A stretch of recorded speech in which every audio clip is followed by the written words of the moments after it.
কেমন আছেন? জি, আলহামদুলিল্লাহ। আপনার দেশের বাড়ি কোথায়? কুষ্টিয়া। কুষ্টিয়া জেলা না? জি। আচ্ছা, আমরা জানতে পারছি আপনাদের কাছ থেকে গেল কয়েকদিন আগে, গত ১ থেকে ১.৫ মাস আগে আপনারা খুব চিন্তিত ছিলেন যে এলসি বন্ধ হবে বন্ধ হবে। আর এলসি দেওয়ার আরো চিন্তিত ছিলেন এলসি কখন দিয়ে দেয়। জি। এখন তো আসলে এখন তো এলসি তো এখন নাই। এলজি বাজার যেতে নেই কিন্তু মার্কেট তো বেশি না, মার্কেট তো কম। জি, তাহলে এর কি জন্য আমাদের চাষিরা ক্ষতিগ্রস্ত হচ্ছে। আচ্ছা আচ্ছা আচ্ছা, যেহেতু আপনাদের দেশে পেঁয়াজ আছে, আমাদের দেশে পেঁয়াজ আছে, জি, দেশে পেঁয়াজ কম দামে বিক্রি চলতেছে, তাহলে এই কম বাজারে কি এলসির প্রয়োজন ছিল আমাদের? না না, এটা প্রয়োজন ছিল না, চাষিদের জন্য প্রয়োজন ছিল না। আচ্ছা কারণ আচ্ছা আমরা অনেক ক্ষতিগ্রস্ত হচ্ছি। আচ্ছা, মানে আপনারা কৃষকরা তো আর চান নাই। না না, কৃষকরা আমরা চাচ্ছি না যে এলসি হোক। আমাদের দেশেই পর্যাপ্ত পরিমাণে পেঁয়াজ আছে, দেশিটা আচ্ছা পর্যাপ্ত আচ্ছা, পরিমাণ আছে। দেশি পেঁয়াজ পর্যাপ্ত পরিমাণ আছে না? জি। তাহলে সরকার কি বুঝে আমদানি করলে আপনারা বলতে পারবেন? আমরা তো না, বলতে এটা পারবো তো না। আর আমরা জানি না, আমরা কৃষক, আমরা কিভাবে বলবো? পেঁয়াজ তো আপনাদের, না, আমার আমার তো আর না। আমরা চাষ কাজ করি, আমরা উৎপাদন করি, এতটুকুই আমরা জানি। জি জি জি, না আমার জানা থাকলে অবশ্যই আমি আপনাদেরকে জানাইতাম।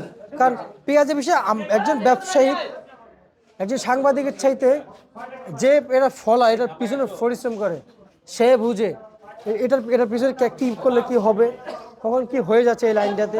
হ্যাঁ, এটা তো অবশ্যই, কারণ আমাদের যদি একটু দাম বেশি হইতো তাহলে আমাদের জন্য একটু মঙ্গল হইতো, আমরা একটু লাভবান হইতে পারতাম।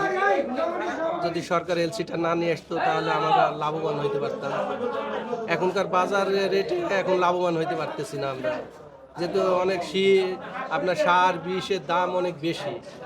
আপনার বীজের দাম এবছর একটু তুলনামূলক কম ছিল, কিন্তু বীজের দাম তো বেশি, সার বিষ কীটনাশক ওষুধের দাম তো অনেক বেশি। আচ্ছা, এর জন্য আমাদের লস হয়ে যাচ্ছে। মানে ক্ষতির মুখে আবার সম্মুখীন হয়ে গেলেন এই বছরও? জি, এবছরও ক্ষতির মুখে, এখন বর্তমানে আমরা ক্ষতির মুখে। মতামত কি আগামী বছর পেঁয়াজ লাগাবেন?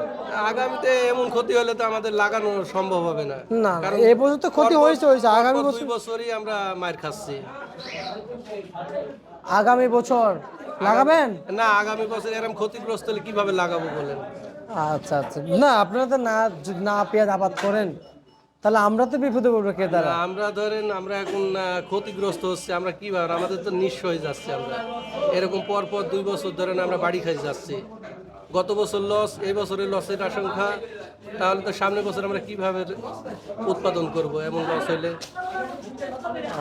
আচ্ছা আচ্ছা আচ্ছা, বুঝতে পারছি। এখন একটু একটু যদি জানতে চাই, ভাইজান পেঁয়াজ যে আমদানি করেছেন, কত বস্তা আমদানি করেছেন আপনারা? জি, কত বস্তা পেঁয়াজ আমদানি করেছেন আপনারা? আমি আজকে নিয়ে আসছিলাম 25 বস্তা, 1 বিঘা ভুঁয়ে। কত টাকা কেজি দরে বিক্রি করলেন? 36 টাকা। 36 টাকা। 36 টাকা কেজি। আর বাজার বর্তমান মূল্য চলছে কত? বাজারে আজকে বর্তমানে এই বাজারটাই চলতেছে। 36? জি। এর উপর না নিচে নেই বাজার? না, ওই কয়েকটা বিক্রি হয়েছে আপনার 37, 35, 34 এমন বিক্রি হচ্ছে। আচ্ছা আচ্ছা আচ্ছা, মানে কয়েকটা, জি, কয়েকটা। বেশি না। জি না, বেশি না। বুঝতে পারছি বুঝতে পারছি, বুঝতে পারছি। জি ভাই, রসুনের কি অবস্থা ভাই আপনাদের? আমি রসুনের চাষ করি না, যেহেতু আমি বলতে পারলাম না। আপনাদের আলুর কি অবস্থা? আলু এখন আমি উঠাইনি, আলুর বাজারও কম, আমি আলু উঠাই নাই এখনো। উঠান না? জি না। তা কত চলছে বাজারে? হ্যাঁ, বাজার কম, এটা শুনছি আমি, বাজার কম, কত কিন্তু চলছে? আমি তো 15 টাকা না 16 টাকা কেজি এমন শুনলাম। এমন শুনেছেন? জি। আচ্ছা আচ্ছা আচ্ছা, বুঝতে পারছি। আর আপনার পাইকারি বাজারে আমরা 20 টাকা কেজি কিনতেছি। পাইকারি বাজারে? জি।